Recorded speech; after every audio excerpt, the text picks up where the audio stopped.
본문은 사실은 익숙하진 않지만 크리스마스 관련 스토리와 연결이 됩니다.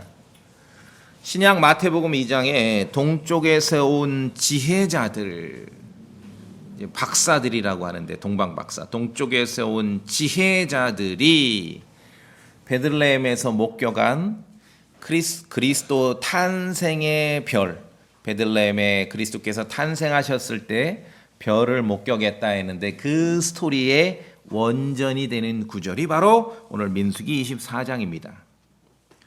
제가 읽기 전에 말씀드릴게요. 우리 성경엔 동쪽에서 온 마태복음 2장에 동쪽에서 온 지혜자들, 와이즈맨 지혜자들이고 예전에 개혁성경 어떻게 박사라고 돼 있던가요? 박사 맞아요? 최근에 여러분 정신 바짝 차리셔야 돼요. 대한성서공에서 성경을 또 하나 냈습니다. 이 지혜자들을 뭐라고 번역했는지 아세요? 점성술사라고 번역했어요. 점성술사들이 와서 그리스도께 경배했다는 거예요. 정신 바짝 차리셔야 돼요. 그 박사님들이 모여가지고 소고기 구워 먹으면서 결론이 뭐예요? 점성술사예요. 심각한 얘기입니다. 그렇죠? 예. 자, 다시 돌아오셔서 그리스도의 탄생의 별 스토리의 원전이 되는 구절이에요.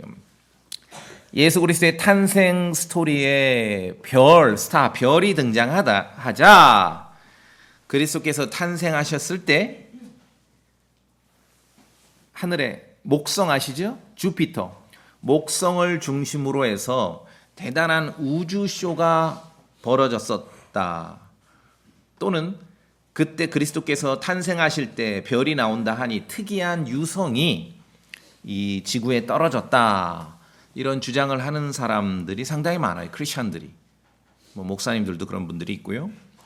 그럼 그리스도께서 탄생하셨을 때 베들레헴에서 목격됐다는 그 별이 무슨 목성을 중심으로 하는 우주쇼라는 게 어디서 나왔냐면 일부 과학자들이 컴퓨터로 계산해 보니 그런 일이 있었다더라. 이게 결론입니다.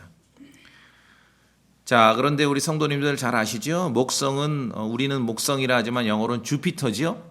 주피터는 그리스 로마 신화에 나오는 신의 이름입니다. 현대 천문학은 우주과학은 고대 그리스 로마 신화와도 맞닿아 있음을 기억하셔야 됩니다. 성경을 접할 때는 항상 이것을 기억하셔야 돼요. 그러니까 현대 우주과학 천문학을 완전히 무시하라 소리가 아니라 여러분이 킹제임스 성경을 대할 때는 현대 천문학이 고대 그리스 로마 신화와도 맞닿아 있음을 기억하셔야 됩니다. 고대 신화, 미토스라 하는데 우리 성경에서는 페이블, 꾸며낸 이야기입니다. 고대 신화는 현대에 와서 예술이 되기도 하고 문화가 되기도 하고 종교가 되기도 하고 과학이 되기도 했습니다.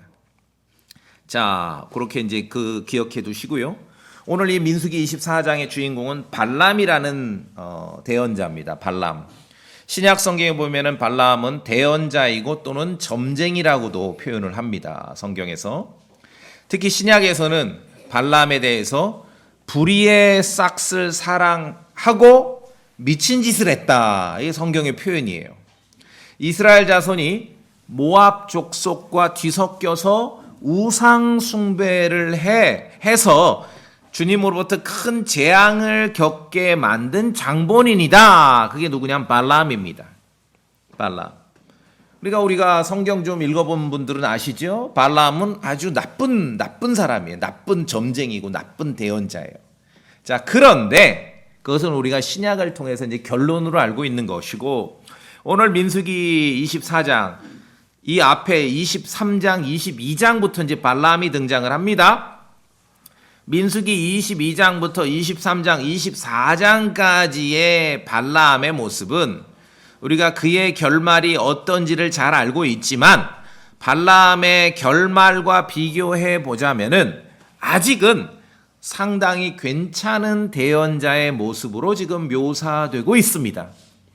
그러니까 신약 성경을 읽어서 불의의 싹을 사랑하고 그래서 나귀를 통해 하나님께서 이자의 미친 짓을 막으셨는데 그렇게 결론을 가지고만 발람을 읽으면 오늘 민수기 24장을 이해를 못해요. 아시겠죠? 그의 결말은 그렇고 그 결말과 비교해 보자면 아직은 상당히 괜찮은 모습을 보이고 있다. 그러니까 발라함은 잘 나가다가 끝에 가서 매우 나쁘게 끝난 대표적인 인물입니다. 자, 여기 이제 24장. 그래서 오늘 우리가 그 발람이란 사람을 이해를 해야 오늘 본문을 우리가 알게 되는 거예요. 24장 다시 보시면은 그 위에 제가 볼게요. 12절에 민수기 24장 12절에 발람이 발락에게 이르되, 야, 전부 발씨네요. 예, 발람은 오늘 주인공이고 발락은 누구냐면 모압의 왕입니다. 그러니까 이집트에서 나오고 이제 쭉 행진에 들어가는데 모압 족속이 굉장히 겁을 먹은 거예요. 이스라엘 자손을 보고. 모압의 왕이 아주 용하다는 점쟁이 발라함을 스카웃을 해서 이스라엘 자손을 저주하라고 요청한 거예요. 네가 좀 용하다며, 자, 이스라엘 자손을 향해서 좀 저주를 해달라. 이게 모압 왕 발락이 그렇게 요구를 했는데, 이때만 해도 이 발람이 우리가 아는 그의 결말과는 달리 상당히 괜찮은 대언자의 모습을 보입니다. 자, 12절 보시면은 발람이 발락에게 이르되, 이제 저주해달라고 요구하니까 왕께서 발락에게 말하는 거죠. 내게 보낸 왕의 사자들에게도 내가 말하여 이르기를, 이제 발람이 얘기하는 거예요. 13절 가령 발락이 모압의 왕이라고 했습니다. 자기 집을 은금으로 가득 채워 내게 줄지라도 나는 주의 명령을 넘어서서 좋은 일이든 나쁜 일이든 내 생각대로 행할 수 없으며 주께서 말씀하신 것 그것 말하리라 하지 아니하였나이까. 상당히 괜찮죠? 이때만 해도 제정신인 거예요. 제정신이에요. 자, 그럼 오늘 우리가 읽은 15절부터 19절도 발람이 우리가 정말 나쁜 대언자, 점쟁이, 불의의 싹을 사랑하고 이스라엘을 아주 그 나쁜 길로 인도한 그런 사람으로 알고 있는데, 이때만 해도 아직 제정신이 있을 때입니다. 그래야 오늘 본문을 이해하시는 거예요. 그래서 잘 나가다가 끝이 안 좋은 대표적인 인물이 바로 이 발람이다. 자, 그래서 우리가요, 이전에 무지하던 시대나 또는 이 땅에 만연한 토종 이단 무리처럼 어떤 크리스찬이나 어떤 교회 지도자들을 접할 때 막 전적으로 따르고 100% 따르고 100% 거부하고 그렇게 할 이유가 없습니다. 오늘 발람의 예를 봐도 그렇죠. 잘 나갈 땐 잘 나간 거, 하나님 말씀에 순종할 땐 순종한 거고, 어긋날 땐 어긋난 거고, 그렇죠? 야, 발람 나쁜 사람이라 그러면 이제 읽을 게 없는 거예요. 민수기 22장, 23장, 24장을 읽을 게 없어요. 발람 나쁜 사람이라 해버리면. 그게 아니라 잘 나가다가 끝에가 안 좋았구나. 그렇게 분별력 있게 알아야죠. 그래서 진리의 영으로 인도함을 받으면서 우리가 분별력 있게 판단하실 수 있으면 되는 것이에요. 자, 그래서 본문에서 발람은 아직 완전히 망가지기 전에 이스라엘을 저주하라고 모압 왕 발락이 요청을 하는데, 발락의 요청을 듣지 않고 자기가 어쨌든 주님의 명령을 넘어서서 내 생각대로 내가 말할 수 없다. 주께서 말씀하시는 것 그것만은 말할 수 있다. 내가 그렇게 선언하면서 이제 진술한 그런 내용들을 방금 우리가 읽은 것입니다. 그래서 오늘 이 발람의 모습은 신약에서 알고 있는 그런 나쁜 사람 이미지가 아니라 15절에 있듯이 눈이 열린 사람, 오늘 이 발람의 말은 눈이 열린 사람, 16절에 하나님의 말씀을 들은 사람, 지극히 높으신 분의 지식을 아는 사람, 전능자의 환상 계시, 전능자의 비전을 본 사람, 이 사람이 지금 말하는 것이라고 이해를 하셔야 돼요. 먼 훗날 모압의 왕 발락은 발람에게 이스라엘을 저주하라고 지금 요청했는데, 오히려 발람은 주께서 말씀하신 대로 먼 훗날 오히려 이스라엘 민족에게 어떤 일이 일어날지를 알려주고 있는 것이에요. 자, 그래서 그 내용이 17절, 18절, 19절인 것이죠. 이때는 아직 제정신이 있을 때다. 그렇게 이해하시면 됩니다. 가장 중요한 것은 오늘 제가 이제 크리스마스 스토리와 안간해서 가장 중요한 건 17절입니다. 세 번째 줄에 보시면은 야곱에게서 한 별이 나오며 그 크리스마스 스토리 하면 별이죠. 스타. 여기 이 별이에요. 별이 나오며 이스라엘에게서 한 홀이 일어나 모압의 구석구석을 치고 모압 왕 발락에게 네가 지금 이스라엘을 저주하라고 나를 불렀는데 하나님께서 앞으로 어떤 일이 일어날지를 알려주셨는데 오히려 야곱에게서 별이 나오고 이스라엘에서 홀이 일어나서 모압을 너네들을 구석구석 다 칠 거다. 너네들은 이제 죽을 거다. 꼼짝 못한다. 그 얘기를 하는 것이에요. 자, 그래서 여기 17절에 이스라엘에게서 한 홀이 일어나. 홀 아시죠? 홀? 우리 사극에는 임금님이 홀을 안 들고 있는 것 같아요. 그래서 외국 사극 좀 보세요. 뭐 잉글랜드나 뭐 이런 그 유럽 배경의 그 사극 보면은 왕들이 홀을 들고 있어요. 굉장히 그 화려하게 장식하고 있는 그 지휘봉을 말해요. 왜냐면 군대 가면 왜 장군들, 사단장들 뭐 하나 들고 다니죠. 예, 아주 왕들은 이걸 화려하게 보석으로 치장하는데 그게 이제 지휘봉, 그게 홀입니다. 홀. 왕권을 상징합니다. 왕권을. 화려하게 장식한 지휘봉이죠. 그래서 왕이 이스라엘에게서 한 홀이 일어난다는 건 이스라엘에게서 왕이 일어난다. 19절에서 통치권을 가진 자가 야곱에게서 나온다. 장차 왕이 나올 것이다. 그 말씀이죠. 이스라엘에게서 통치자가 나온다는 거예요. 크리스마스 스토리에 자주 등장하는 마태복음 2장에 동쪽에서 온 지혜자들의 발언과도 일치합니다. 그들이 뭐라 그랬습니까? 유대인들의 왕으로 태어나신 분이 어디 계시냐?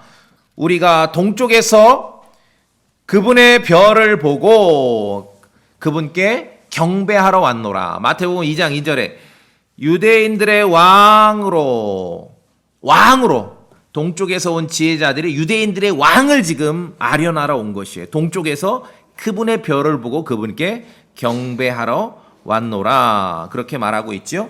예. 자, 오늘 본문 17절 다시 보세요. 야곱에게서 한 별이 나오며, 다시 읽으셨어요? 별이 등장하는 건 사실입니다. 스타 별이 나오는데 이 별이 이거는 정말 너무 쉬워요. 이 별이 나오는데 이 별이 하늘에서 나와요? 야곱에게서 나와요? 야곱에게서 나와. 야곱은 이스라엘이지요. 이 별이 지금 하늘에서 나오는 게 아니야. 야곱, 이스라엘 민족에서 나온다는 거예요. 유대인이란 얘기죠. 야곱에게서 나와요. 한 별이. 한 별은 맞는데 야곱에게서 나온다고요. 이스라엘에서 나오는 거예요. 한 별이. 목성도 아니고 주피터도 아니고 유성도 아닙니다. 야곱에게서 별이 나온다는 것은 야곱에게서, 이스라엘에서 장차 별이라고 불리는 분이 나온다, 그 뜻이에요. 이 말씀은 야곱에게서 한 별이 나오면은 야곱에게서 별이라고 불리는 한 분이 나온다, 그 뜻입니다. 이해되십니까? 이게 굉장히 중요합니다.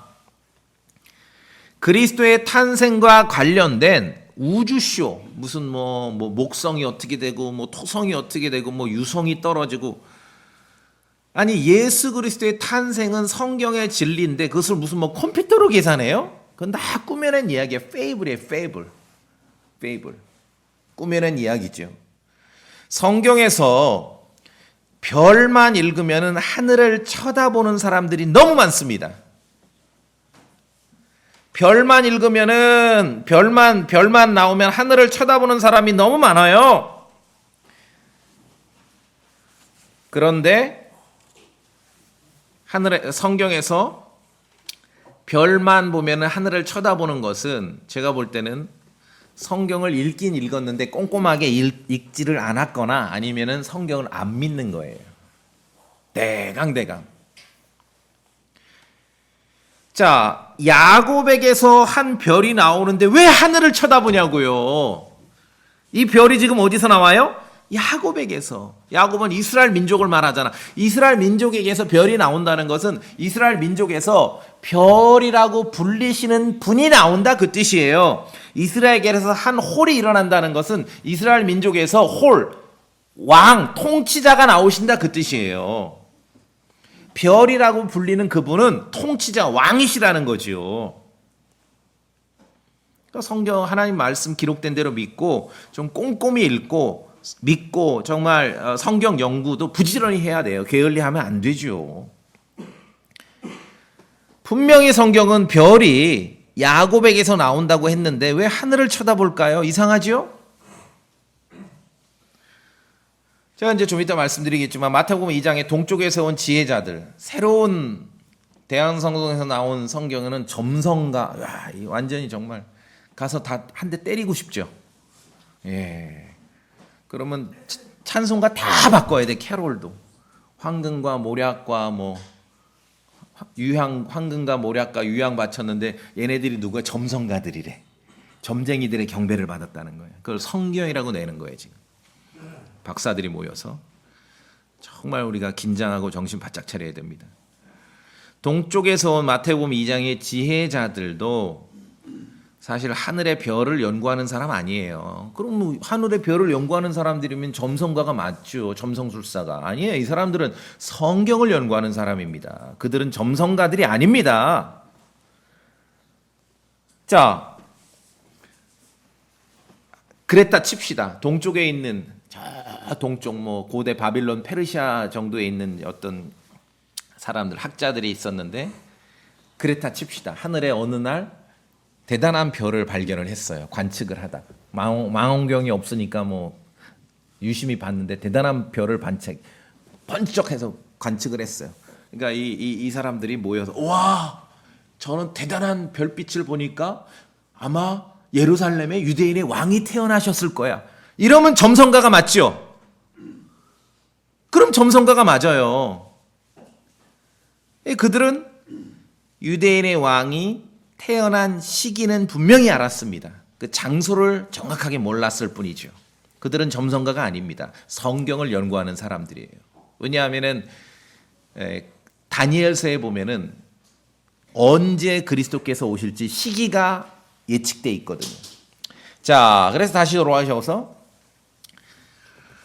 우리는 성경을 통해서 우리의 구원자이신 예수 그리스도께서는 그분을 칭하는 여러 가지 호칭이 있어요. 목자라고 하시기도 하고, 뭐 양들의 문이라고도 하고, 그렇죠? 여러 가지 호칭이 있어요. 뭐 구원자, 그렇죠? 뭐 화목제물, 다양한 호칭이 있는데 우리는 우리의 구원자 예수 그리스도께서 별이라고 불리기도 함을 알고 있습니다. 아시죠? 이건 성경 펼 것도 없어요. 노래 불렀잖아요. 주는 저 산 밑에 백합 빛나는 새벽별. 저는 이거를요 진짜예요. 제가 이제 킹제임스 성경으로 성경 공부하기 전에 수십 년 동안 찬송가를 부를 때 띄어쓰기를 잘못해가지고 주는 저 산 밑에 백합빛. 또 왜 백합빛이라고 했을까? 나는 새벽별. 전 그렇게 알고 있었어요. 진짜로. 그 성경을 보고 하니까 이게 주는 저 산 밑에 백합 빛나는 새벽별인 거야. 주는 그렇게 아는 사람 많아요. 그 중에 솔직히 말해봐. 주는 저 산 밑에 백합빛 나는 새벽별. 자, 계시록 22장으로 갑니다. 22장.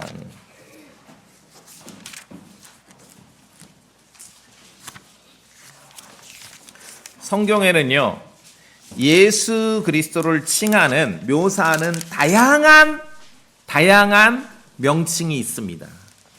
그리스도를 어떻게 아는가 우리가 뭐 그리스도 빛이시다, 그리스도 말씀이시다, 문이시다, 선한 목자이시다, 어린 양이시다. 그 중에 하나가 그리스도는 별이십니다. 여러분 그렇게 아시죠? 믿으시죠? 자, 계시록 22장 16절 우리 소리내서 함께 읽어보겠습니다.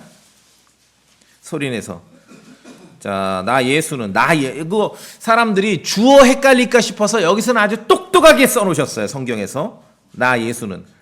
자, 그렇죠?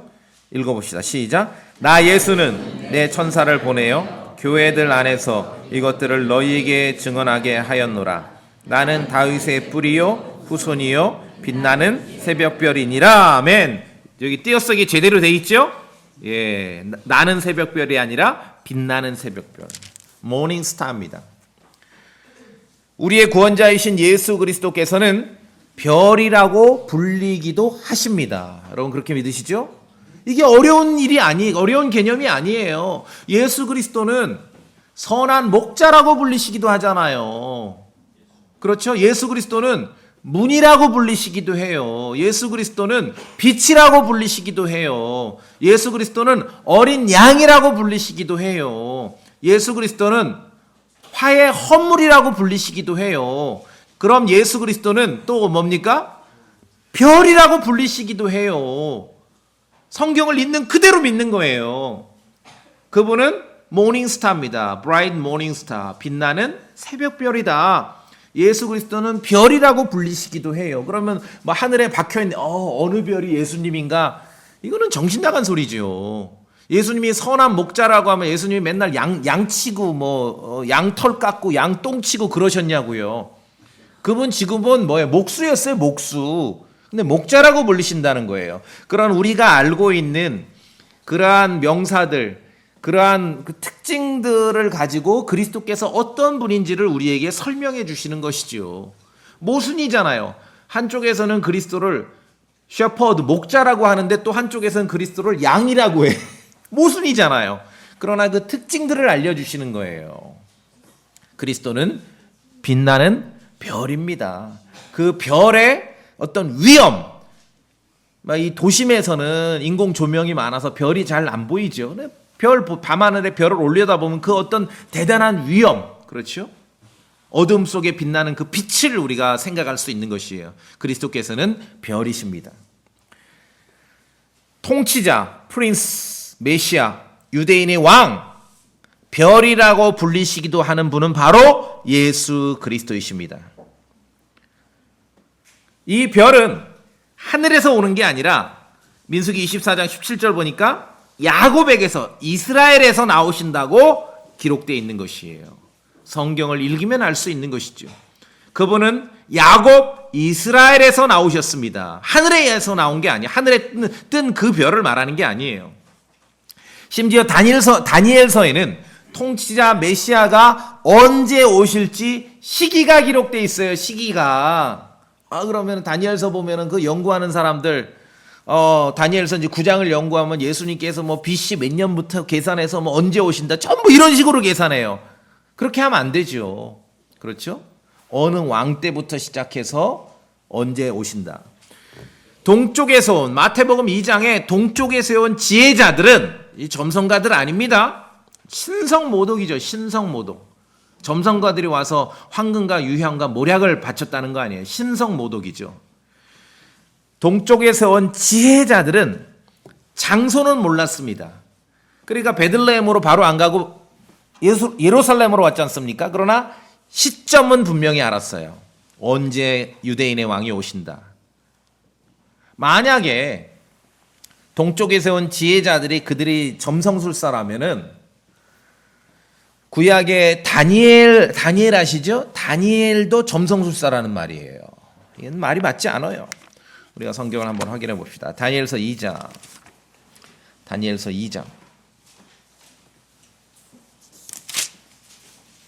다니엘서 2장.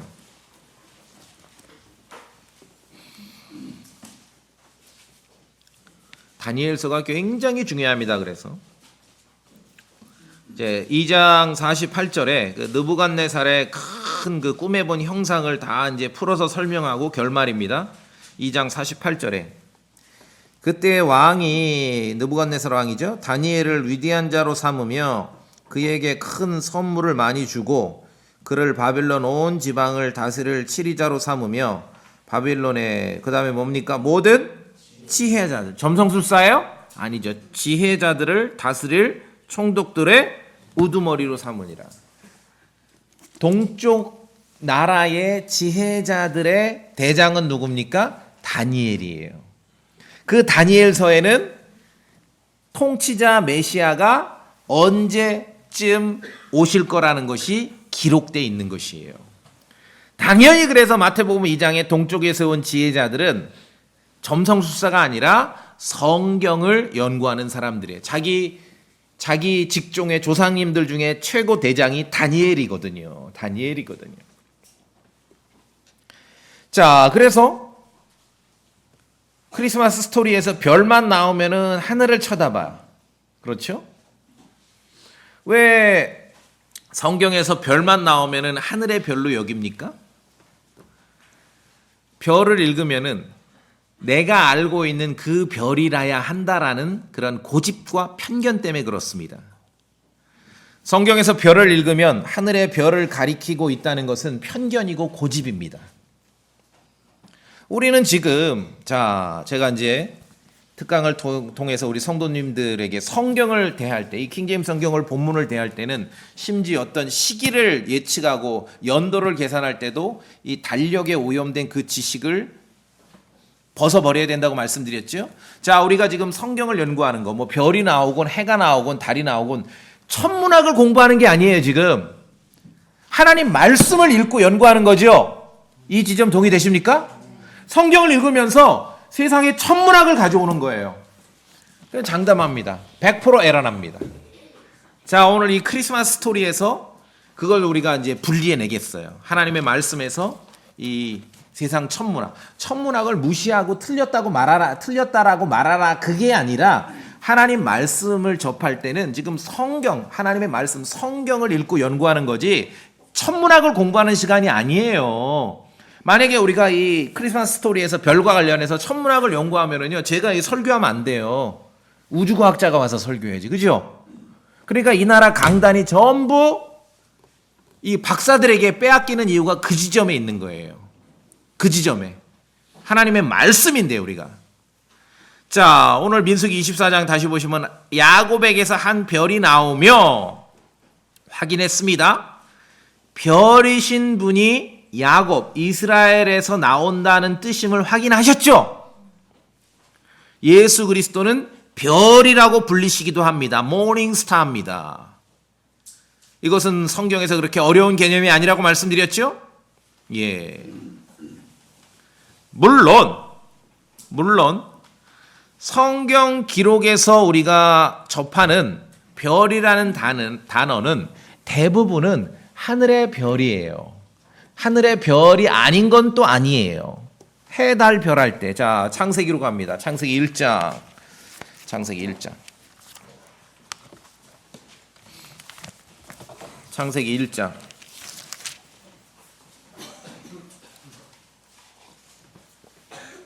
16절입니다. 1장 16절.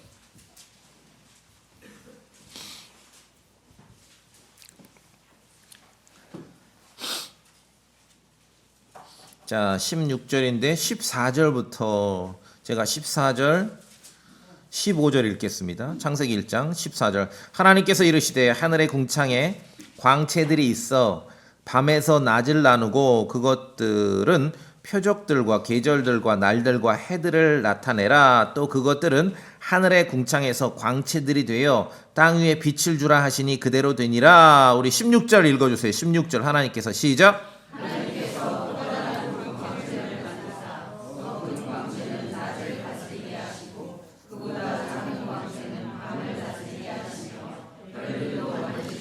예, 하늘에 두 광채가 있죠? 큰 게 있고 작은 게 있는데 큰 것은 낮, 작은 것은 밤. 나중에 보면은 이제 이게 실명으로 나와요. 큰 거는 해, sun. 작은 거는 달, moon. 나중에 보면 해와 달로 나오죠. 그 다음에 저는 이 창세기 1장 16절을 읽을 때 밤을 다스리게 하시며 그 다음에 보세요. 별들도 만드시고, 와, 이거 정말 너무너무 감동적이에요. 해와 달을 만드셨는데 그 해와 달만 만드신 게 아니라 추가로 뭘도 만드셨어요? 별들도 만드신 거, 별들도. 그래서 성경에서 별을 읽으실 때 물론 대부분은 바로 이 별들입니다. 해가 있고 달이 있고 수많은 별들이 있어요. 자, 하나님의 말씀 킹제임스 성경을 접하실 때는요. 세상 천문학과 뒤섞으면 안 돼요. 그럼 에러 납니다. 세상 천문학에서 뭐라고 정의하든 상관없이 성경에서 하늘에는요. 세 종류밖에 없어요. 해가 있고 달이 있고 별들이 있습니다. 이 지점 동의하십니까? 하나님 말씀에 하늘에는 해가 있고 달이 있고 별들이 있어요. 다 별이에요. 사실 제가 학교 때 지금 교과서 바뀌었는지 모르지만 학교 때 배운 천문학 기억해 보면은요. 목성이나 토성은 별이 아니에요. 그렇죠? 이거는 행성이라 그러죠. 행성. 별은 태양과 같은 것만 별이에요. 태양계의 별은 태양만 별이야. 나머지는 별이 아니에요. 스스로 빛을 안 낸다 그래 뭐. 그건 천문학에서 말하는 거고 성경을 보니까 태양, 해가 있고 달이 있고 그 다음에 별들입니다. 나머지는 다 별들이에요. 그러니까 네 개밖에 없죠. 지구가 있고 해가 있고 달이 있고 별들. 근데 고등학교 가서 과학 시간에 이렇게 쓰면은 빵점 맞는 거야. 시험 볼 때는 선생님이 가르쳐준 대로 써야 돼요. 그래서 하나님 말씀을 읽고 접할 때는요. 세상의 천문학적 지식과 뒤섞으면은 이게 진보가 없어요. 어떤 영적 지식에 있어서 이 진보가 없는 것이에요. 그래서 16절에 별들도 만드시고 별들도 만드셨다. 밤하늘에 별이 없으면 얼마나 심심했겠습니까? 그렇죠? 예. 별들도 만들지 않으셨으면 위대한 문학 작품과 위대한 음악은 나오지 않았을 것이에요. 그래서 성경에서 여러분이 읽으실 때 나오는 별은 대부분은 하늘의 별, 해가 있고 달이 있고 별들이 있습니다. 그 별을 말합니다. 말라기 4장 2절에는 너희에게는 의의 해가 자기 날개들 아래 떠오르니 여기 이제 해라고 나와요. 그리스도를 의의 해로 태양으로 묘사합니다. 해. 예수 그리스도께서는 해라고 불리시기도 합니다. 그렇죠? 예수 그리스도는 별로 불리시기도 하는 거예요. 근데 말라기 4장 2절에 의의 태양, 의의 해라고 이렇게 기록되어 있으니 거기까지는 좋은데 이거를 해석하고 설명할 때는 성경을 읽는 게 아니라 천문학적 지식을 가져와요. 그래서 해가 별이잖아요. 과학에는 해가 별이에요. 목성이 별이 아니라. 그러니까 뭐 해가 뭐 태양도 별이니까 이게 뭐 예수 그리스도. 그게 세상의 천문학이 말하는 지식이에요. 그래서 우리는 지금 천문학을 공부하는 게 아니라 성경 하나님의 말씀을 연구하는 거예요. 분별력 있게 우리가 이 지식을 활용하실 수 있어야 됩니다. 자, 그래서 당연한 것처럼 보이지만 성경을 읽을 때 별이라는 그 단어를 만나시면은 너무나 쉽고 당연한 것처럼 보이지만 일시 정지하셔야 돼요. 왜? 이 별이 지금 하늘의 별인지 예수 그리스도인지를 분별할 수 있어야죠. 별이라고 다 똑같은 별이 아니에요. 성경의 별은 예수 그리스도이기도 하고 성경의 별은 하늘의 별들이기도 합니다. 또 있습니다. 성경의 별은 영적 존재, 천사를 가리키기도 합니다. 자, 요한계시록 1장.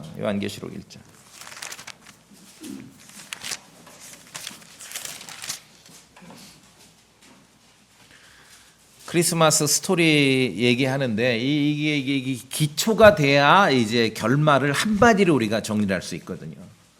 요한계시록 1장 20절 관련 구절이 뭐 여러 구절이 있지만 한 구절만 찾겠습니다. 계시록 21장 20절 네가 본 내 오른속에 있는 7별 나오죠? 별 나오면은 일시 정지하시라 그랬죠? 하늘의 별일 수도 있고 예수 그리스도일 수도 있습니다. 자, 그런데 계속 읽어야죠. 일곱 별과 일곱 금 등잔대의 신비에 대해 기록하라. 일곱 별은 성경이 성경을 해석해 줍니다. 일곱 별은 일곱 교회의 뭐죠? 천사들이요. 에인젤, 천사들이에요. 아하! 성경의 별은 세 번째, 천사, 영적 존재이기도 하는구나. 성경의 별은 영적 존재, 천사입니다. 그러니까 별을 너무 이게 껌이죠. 이렇게 쉬운 말이 없어요, 성경에서. 그런데 성경에서 별을 읽으실 때는 일시정지하셔야 돼요. 하나님의 말씀을 연구해 나가는 아주 기초적인 방법을 제가 말씀드리는 것이에요. 뭐 당연히 알아, 이건 쓱쓱쓱 지나가면 안 되고, 성경의 별을 딱 읽으실 때는 일시정지. 예수 그리스도이신가? 하늘의 별인가? 영적 존재? 천사인가를 구분할 수 있어야 됩니다. 왜 별을 또 천사라고 했을까요? 별은 보면 수 많아요. 엄청나게 많아. 천사도 엄청나게 많거든요. 그 특징을 가져오는 거예요. 그런데 천사는 천사인데, 영적 존재인데, 천사가 나와도 또 두 번째 일시정지하셔야 됩니다. 왜 그렇습니까? 천사는 두 종류가 있습니다. 좋은 천사가 있고 나쁜 천사. 요한계시록 12장 7절에 하늘에 전쟁이 있더라. 미카엘과 그의 천사들. 이건 하나님 편의 천사죠. 천사들이 용과 싸움에 용과 그의 천사들도 싸우나 용, 마귀 편의 천사죠. 천사는 두 종류가 있어요. 좋은 천사가 있고 나쁜 천사가 있어요. 그러면 성경에서 천사를 읽으시면 일시정지하셔야 돼요. 이 천사는 좋은 천사일까? 나쁜 천사일까? 천사를 봤다는 사람들이 이 나라에 엄청나게 많아요. 뭐 기도하다 어쨌다 저쨌다 천사를 봤다. 오케이. 뭐 봤대는데 그걸 내가 부정할 이유는 없어요. 봤대는데. 천사를 봤다는 사람 여러분 만나시면은 그런데 이제 물어보세요. 예, 알겠습니다. 참으로 듣기에 은혜롭군요. 근데 선생님이 만난 천사는 어느 쪽 천사입니까? 깜짝 놀래. 아, 내가 천사를 봤다니까? 아니, 알겠는데 어느 쪽 천사냐고요. 좋은 천사입니까? 나쁜 천사입니까? 물어봐야죠. 물어봐야죠. 에인젤을 만났는데 미카엘 편의 천사인지 하나님 편의 천사인지 용, 마귀 편의 천사인지 물어봐야죠. 물어봐야죠. 별이 나와도 일시정지하셔야 되고 천사가 나와도 일시정지하셔야 돼요. 일시정지하셔야 돼요. 제가 그래서 제 설교 혹시 기억나십니까? 요한복음 어디죠? 5장인가 그 유명한 베데스다 연못. 천사가 와서 그 왜 물 흔들면은 막 무슨 병이든 나. 아무리 막 반복해서 수십 번을 읽어봤는데 이 천사가 어느 쪽인지 딱 의심이 드는 거예요, 저는. 자, 그래서 성경에서 별은 첫째는 예수 그리스도고, 성경에서 별은 두 번째는 하늘의 별들이고, 세 번째 성경에서 별은 영적 존재 천사입니다. 별을 읽으실 때는 이거는 너무 쉬운 거야 라고 하지 마시고 일시 정지하셔야 됩니다. 예수 그리스도인가? 하늘의 별인가? 영적 존재 천사인가? 별만 나오면 하늘을 쳐다보는 사람들 왜 그렇습니까? 지금 천문학을 공부하고 있다고 착각을 해서 그런 거예요. 아니에요. 우리는 지금 성경을 읽고 성경을 연구하는 것입니다. 또한 세상 천문학과 다르죠? 이 태양계라고 말하는 이 9개, 8개 행성은 과학에서는 별이 아니에요. 태양만 별이에요. 그러나 성경을 보니까 하늘에는 해가 있고 달이 있고 나머지는 다 별들입니다. 별들입니다. 이제 우주과학에서 뭐 SF 영화에도 그런 일이 많이 벌어져요. 큰 별이 지구에 떨어지든지 아니면은 유성이 지구에 떨어지면은 이제 지구가 멸망하는 그런 스토리가 많이 있죠. 예. 이거는 뭐 거의 99.9% 확실한 과학적 사실로 사람들이 받아들여요. 그런데 성경을 보면은 그런 일은 발생하지 않습니다. 별이 떨어져도 지구는 멸망하지 않아요. 요한계시록 8장 봅시다.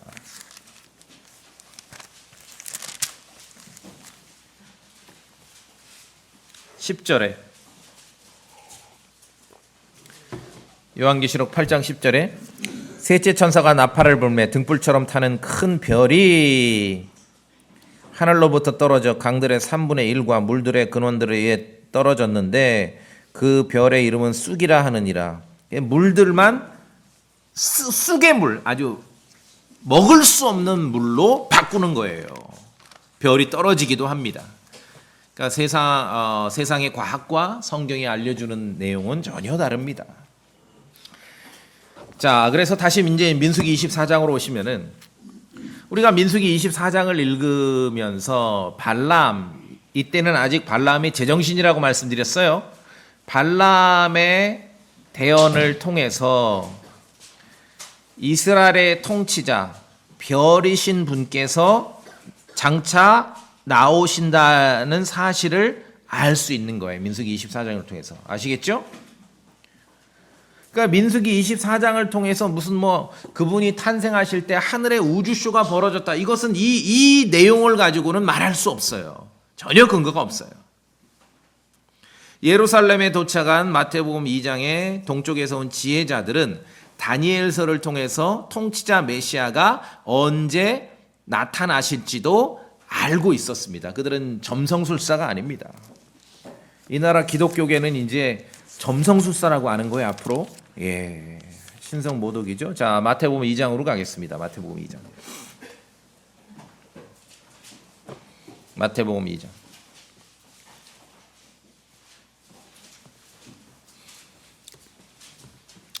2장 2절에 동쪽으로부터 온 지혜자들이 말합니다. 유대인들의 왕으로 태어나신 분이 어디 계시냐?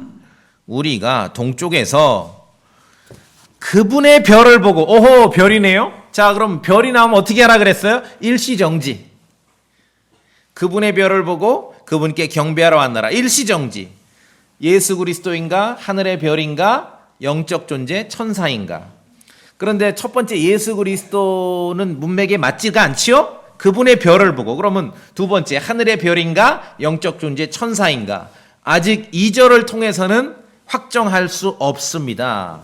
그런데 중요한 것은 사람들이 오판을 하듯이 이 동쪽에서 온 지혜자들이 동쪽에서부터 쭉 별을 따라왔다. 그것은 그런 말은 없어요, 성경에서. 그냥 동쪽에서 봤고 이제 다시 베들레헴에 와서 보게 된 거예요.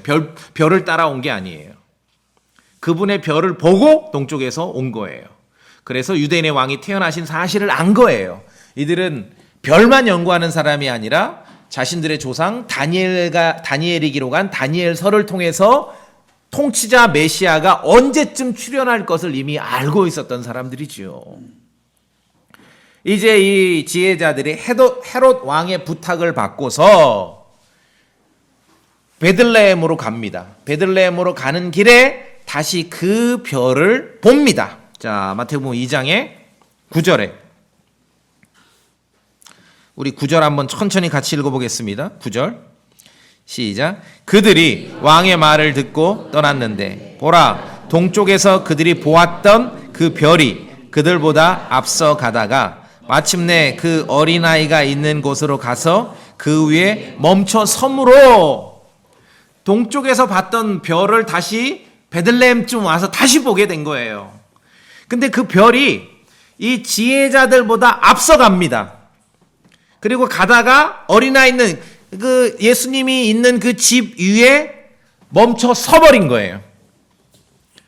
구절을 읽으면은요, 천문학에서 말하는 하늘의 별이라고 말하기에는 이거는 정말 너무너무 특이한 광경이지요. 그래서 10절에 그들이, 이 지혜자들이 그 별을 보고 아주 크게 기뻐하더라. 9절을 읽으면은, 자, 일시정지, 하늘의 별인가? 영적 존재, 천사인가? 9절을 보면은요, 여러분 어떻게 읽으세요? 이거는 영적 존재, 천사라고 이해하는 것이 훨씬 편해요, 본문이. 그렇죠? 왜냐하면은, 앞서 가다가 어린아이가 있는 곳에 가서 위에 멈췄다 그러는데, 만약에 하늘의 별이면은, 이거는 영화적 그 특수 효과를 생각하셔야 돼요. 하늘에서 핀 조명이 쏴가지고 그 베들레헴의 집 한 채만 쫙 비치는 거예요. 그 얘기거든요. 핀 조명으로.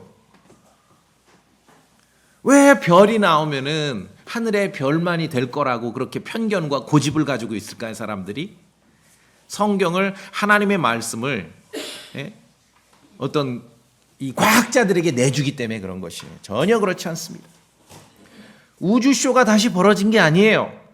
이 별은 지혜자들 앞서 가다가 어린아이가 예수님께서 있는 집 위에 멈춰 섰습니다. 하늘로부터 핀 조명이 이렇게 쏴졌는가요?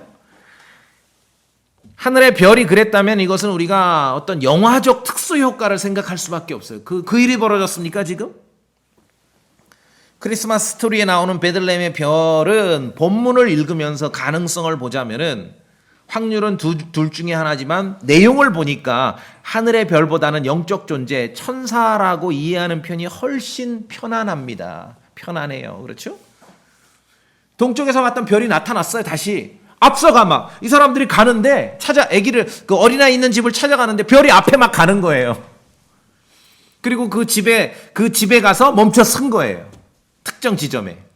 이게 어떻게 천문학적 지식으로 설명을 하겠습니까? 특이한 별이 하늘에서 보였다고 하더라도 성경 기록을 연구하지 않았다면 동쪽에서 온 이 지혜자들은 유대인의 왕이 태어났다는 사실을 그 사인이었음을 결코 알지를 못했을 것입니다.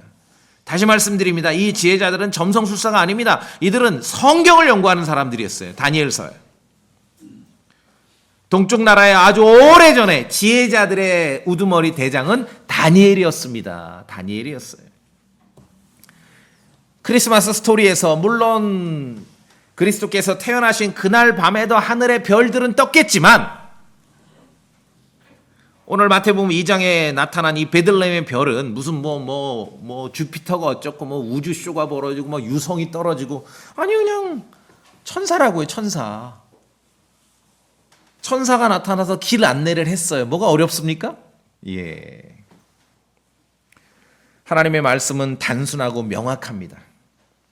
자, 다시 정리해드리면 성경에서 여러분이 별을 읽을 때 이건 너무 쉽다, 쉬운 개념이다 그렇게 생각하지 마시고 일시 정지하셔야 됩니다. 성경에서 별을 보면은 예수 그리스도이신가, 하늘의 별인가, 아니면 영적 존재 천사인가 분별하실 수 있어야 됩니다. 쉬워서 뻔히 안다고 하는 내용일수록 오히려 멈추어 생각하는 연습을 하셔야 돼요. 성경에서 천사를 읽으실 때 천사구나 일시 정지하셔야 돼요. 성경의 천사는 둘입니다. 좋은 천사가 있고 나쁜 천사가 있어요. 반드시 물어보세요. 천사를 만났다는 사람들에게 물어보세요. 대기 천사를 만났다 해서 참으로 은혜롭습니다. 그런데 질문이 있네요. 어느 쪽 천사입니까? 좋은 천사 만나셨나요? 나쁜 천사 만나셨냐요? 그럼 대부분 제가 예측합니다. 화를 낼 거예요. 이 사람이 내가 천사를 만났다는데. 자, 하나님의 말씀, 여러분 손에 있는 하나님의 말씀은 천문학적 지식보다 또는 하늘로부터 들리는 음성보다도 더 중요한 것이에요. 하나님의 말씀, 성경 기록이. 사도 베드로는 거룩한 산에서 자신이 직접 들었던 하늘의 음성보다도 우리에게는 더 확실한 말씀이 있다라고 우리에게 알려주고 있습니다.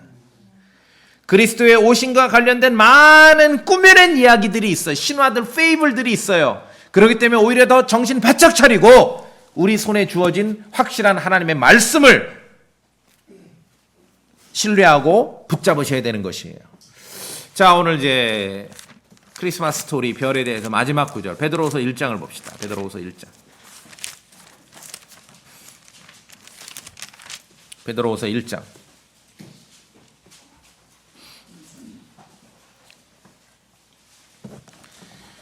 베드로서 1장 16절에 보면은 사도 베드로가 경고합니다. 우리가 우리 주 예수 그리스도의 권능과 오심을 너에게 알려줄 때 우리는 교묘히 꾸며낸 이야기들을 따르지 아니하였고, 이 꾸며낸 이야기가 페이블이거든요. 킹제임스 성경에. 이게 신화입니다. 신화, 미토스. 재림과 관련된, 그리스도의 오심과 관련된 신화도 너무 많다는 거예요. 성경에 근거하지 않고 인간들이 꾸며낸 이야기. 정신 차리라 이 뜻이죠. 자, 그러면서 17절에 거룩한 산에 있을 때 마태복음 17장에 있었던 사건이죠. 하늘로부터의 음성을 들었어요. 베드로는 하늘로부터 음성을 직접 들었어요. 어떤 음성이 났습니까? 이 사람은 내 사랑하는 아들이라 내가 그를 매우 기뻐하노라. 그 음성을 들었습니다. 18절. 자, 18절. 하늘로부터 나오는 이 음성은 우리가 그분과 함께 거룩한 산에 있을 때 들은 것이니라. 베드로는 아주 특별한 경험을 한 사람이에요. 자, 그런데 거기서 멈추시면 안 되고 베드로서 1장 19절입니다. 또한 1장 19절 다 소리내서 읽어주세요. 1장 19절 또한 시작.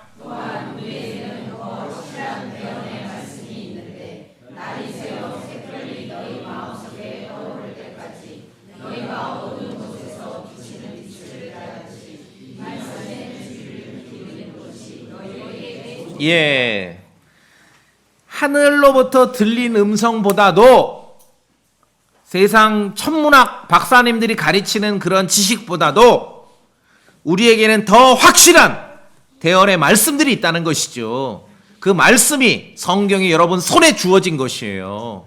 이게 대단한 것이에요. 크리스마스 스토리 관련해서 여러분 생각하셔야 됩니다. 천문학을 지금 연구하는 게 아니에요. 우리는 성경을 연구하는 것이죠. 성령님의 도움 없이는 성경 기록을 알 수 없습니다. 자, 그래서 확실한 대언의 말씀들이 있습니다. 19절에 날이 새어 샛별이 너희 마음속에 떠오를 때까지, 샛별, 여기도 별이 나와요. 데이스타, 별이 나와요. 별이 나오면, 오늘 이제 제 설교를 들으신 분들은 별이 나오면 일시정지 하셔야죠. 무조건 가면 안 돼요. 근데 별만 나오면 하늘을 쳐다보는 사람들이 있어요. 이것은 성경을 잘 안 읽어서 그렇죠.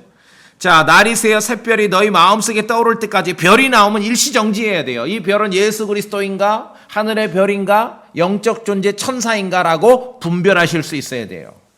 별만 나오면 하늘을 올려다보는 사람들이 많아요. 너무 많아요. 너무 많아요. 이 구절 하나도 어려운 구절이 아닙니다. 어두운 곳에서 비치는 빛을 대하듯, 19절 말씀은 어두운 곳에서 비치는 빛을 대하듯 확실한 말씀의 주의를 기울이라는 그런 권고의 말씀이죠. 그것이 성도들에게 좋다. 이것은 음성, 하늘의 음성보다, 천문학적 지식보다 더 이것이 중요하다.